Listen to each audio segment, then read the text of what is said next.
ইস্তিগফার এবং তাওবা। ইস্তিগফার তাওবা করার সময় যতবার আমি আস্তাগফিরুল্লাহ ওয়া আতুবু ইলাইহি বলবো, তিনটা কথা এই বাক্য উচ্চারণের সময় তিনটা বিষয় আমার মাথায় রাখবো, মনে রাখবো, চিন্তায় রাখবো, আমার আবেগ অনুভূতিতে রাখবো। এক নম্বর, ইস্তিগফার মানে ক্ষমা প্রার্থনা করা। আস্তাগফিরুল্লাহ মানে হে আল্লাহ আমি আপনার কাছে ক্ষমা প্রার্থনা করছি, ওয়া আতুবু ইলাইহি আপনার কাছে আমি তওবা করছি। এই কথা যখন বলবো তিনটা বিষয় মাথায় রাখবো, তিনটা আমার এই ব্যাকগ্রাউন্ডে আমার তিনটা চিন্তা রাখবো। এক নম্বর হলো আমি অতীতে যত গুনাহ করেছি সব গুনার কথা আমি আল্লাহর কাছে স্বীকারোক্তি দেবো, আল্লাহ আমি অতীতে যত গুনাহ করেছি সেটা আমি স্বীকার করছি, এক। দুই নম্বর হলো এই যে গুনাহ করলাম সেটার কথা আমি অন্তরে অনুতপ্ত হব, লজ্জিত হব, দুই নম্বর।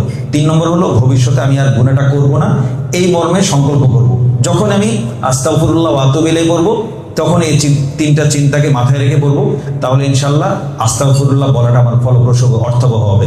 আল্লাহ তাআলা আমাদেরকে এই তিনটে বিষয়কে মাথায় রেখে যে আমি অতীতে যত গুনাহ করেছি আল্লাহ মনে মনে আমি আপনার কাছে স্বীকার করছি, দুই নম্বর আমি গুনাহগুলোর জন্য অত্যন্ত অনুতপ্ত, লজ্জিত, তিন নম্বর আমি আর গুনাহ করব না। এই তিনটা চিন্তাকে মাথায় রেখে অন্তত একবার আমরা আস্তাগফিরুল্লাহ ওয়া আতুবু ইলাইহি বলি। আল্লাহ তাআলা আমাদের তওবাকে ইস্তিগফারকে কবুল করুন, আমিন।